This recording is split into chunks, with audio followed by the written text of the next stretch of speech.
আসসালামু আলাইকুম। হ্যালো বন্ধুরা, বেসিক ফুল টেকনিক আইটি ও টিপস চ্যানেলে আপনাদেরকে স্বাগত। প্রতিবারের মতো আজ একটি ভিডিও নিয়ে আসছি মাইক্রোসফট এক্সেল এর টিপস অ্যান্ড ট্রিক। ছোট্ট একটা ভিডিওটির মধ্যে ছোট্ট একটা টিপস আমরা শিখবো। আমরা দেখবো কিভাবে আমরা একটি চার্ট তৈরি করতে পারি। মাইক্রোসফট এক্সেল এ যখন আমরা ডেটা তৈরি করি তখন আমাদের একটি গ্রাফ চার্ট তৈরি করতে হয়। কাজ করি তখন আমাদের প্রায় সময় আমাদের একটা চার্ট তৈরি করতে হয়। আমরা আজকে টোটাল সম্পূর্ণ ভিডিওটির মধ্যে দেখবো কিভাবে আমরা একটি চার্ট তৈরি করতে পারি। আমরা সর্বপ্রথম একটি ডেটা তৈরি করব। ডেটা তৈরি করে তারপর আমরা একটা গ্রাফ চার্ট আমরা তৈরি করব। কিভাবে সেই ডেটা অনুযায়ী আমরা একটি চার্ট তৈরি করব। চলুন ভিডিওটি শুরু করা যাক। এখানে একটা প্রথম যে বি কলামে সেটা আমি নিয়েছি মাস, সি কলামে আমি নিয়েছি সেলস। এখন আমরা ছোট্ট একটা এখানে ডেটা তৈরি করব। ডেটা তৈরি করে তারপর আমরা দেখব কিভাবে আমরা চার্টটা তৈরি করতে পারি। এখন আমি এখানে মাস আমি এখানে আমি মাস দিয়ে দিব। এখানে মাস দিয়েছি জানুয়ারি, ফেব্রুয়ারি, মার্চ, এপ্রিল, মে, জুন, জুলাই, আগস্ট। জানুয়ারি থেকে আগস্ট পর্যন্ত আমি মাস নিয়েছি। এখন আমরা এখন সেলস ব্যবহার করব। সেলস লেখার জন্য এখানে ক্লিক করতে হবে। এখানে সেলস নিয়েছি। মাসটা সেটা আমরা জানুয়ারি থেকে আগস্ট পর্যন্ত নিয়েছি। সেলসটা আমরা নিয়েছি। ছোট করে আমরা একটি ডেটা তৈরি করেছি। এখন এই ডেটাটা অনুযায়ী আমরা একটি গ্রাফ চার্ট তৈরি করব। কিভাবে আমরা সেই চার্টটা আমরা তৈরি করতে পারি এই ডেটা সম্পূর্ণ ডেটা অনুযায়ী। আপনারা যখন একটি বড় ডেটা তৈরি করেন সেই অনুযায়ী আপনারা একটি চার্ট তৈরি করতে পারবেন। সর্বপ্রথম আমাদেরকে রিবন বারে গিয়ে ইনসার্ট মেনুতে ক্লিক করতে হবে। যখন আমি রিবন বারে গিয়ে ইনসার্ট মেনুতে ক্লিক করব, ক্লিক করার পর আমাদের এখানে দেখেন লেখা আছে চার্ট। এখানে অনেকগুলো চার্ট দেওয়া আছে। আপনারা চাইলে যে চার্ট নিয়ে আপনারা ব্যবহার করতে পারেন। আমি এখানে একটা ফার্স্ট অপশন আছে।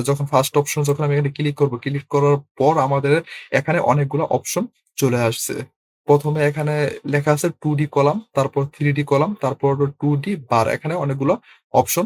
২য় যে অপশনটা আছে আমি যখন এখানে ক্লিক করব, এখানে ক্লিক করার পর এখানেও আমরা চার্ট নিতে পারবো। তারপর ৩য় অপশনের মধ্যে ক্লিক করব, এখান থেকেও আমরা চার্ট নিতে পারবো। তারপর এখান থেকে ৪র্থ অপশনে ক্লিক করব, আমরা এখান থেকেও নিতে পারবো। এখানে অনেকগুলো অপশন আছে। আপনারা চাইলে যেকোনো একটা অপশনে গিয়ে আপনারা এখান থেকে একটা চার্ট তৈরি করতে পারবেন। এখন ফার্স্ট যে অপশনটা আছে সেখান থেকে আমি আপনাদেরকে একটা দেখিয়ে দিব কিভাবে তৈরি করতে হয়। পরবর্তীতে যখন আপনারা এটি ডেটা তৈরি করবেন, ডেটা তৈরি করার সময় আপনারা যেখান থেকে খুশি সেখান থেকে আপনারা একটা চার্ট নিয়ে তৈরি করতে পারবেন। যে অপশনটা আছে আমি এখানে ক্লিক করব। এখানে ক্লিক করার পর 2D কলামের ১ম যে অপশনটা আছে এই চার্টটা আমি ব্যবহার করব। এখন আমি এখানে ক্লিক করব। এখানে ক্লিক করার পর আমাদের দেখেন এখানে চার্টটা আসে নাই।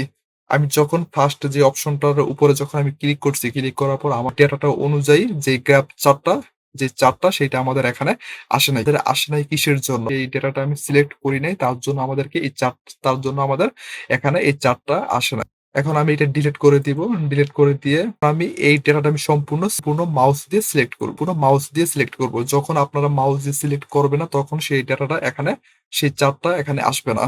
তার জন্য আমাদেরকে যে ডেটাটা আমরা তৈরি করব সেই ডেটাটা সম্পূর্ণ আমাদেরকে মাউস দিয়ে সিলেক্ট করতে হবে। মাউস দিয়ে সিলেক্ট করার পর ঠিক একইভাবে রিবন বারে গিয়ে ইনসার্ট মেনুতে ক্লিক করতে হবে। তারপর আমাদেরকে যে ফার্স্ট যে অপশনটা আছে আমি এখানে ক্লিক করব। এখানে ক্লিক করার পর এখান থেকে ঠিক সেম একইভাবে যে ফার্স্ট যে অপশনটা আছে আমি সেখানে ক্লিক করব।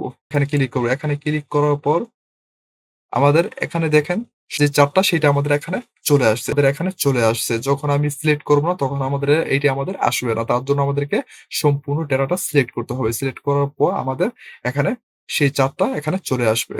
এখন আমি চাইলে এই চার্টটা আমি এক জায়গা থেকে আরেক জায়গায় নিয়ে যেতে পারবো। আমি এখানে রাখলাম। এখানে রাখার পর এখানে দেখেন আমাদের এখানে জানুয়ারি থেকে আগস্ট পর্যন্ত দেওয়া আছে মাস। এখানে নিচে দেখেন জানুয়ারি থেকে আগস্ট পর্যন্ত আমাদের মাস দেওয়া আছে। আমরা সহজেই একটি চার্ট তৈরি করতে পারি। ভিডিওটি ভালো লাগলে অবশ্যই একটি সাবস্ক্রাইব করে পাশে থাকা বেল আইকনটি বাজিয়ে দিবেন পরবর্তী নতুন ভিডিওর আপডেট পাওয়ার জন্য। দেখা হবে পরবর্তী ভিডিওতে। ভালো থাকবেন, সুস্থ থাকবেন। সবাইকে ধন্যবাদ।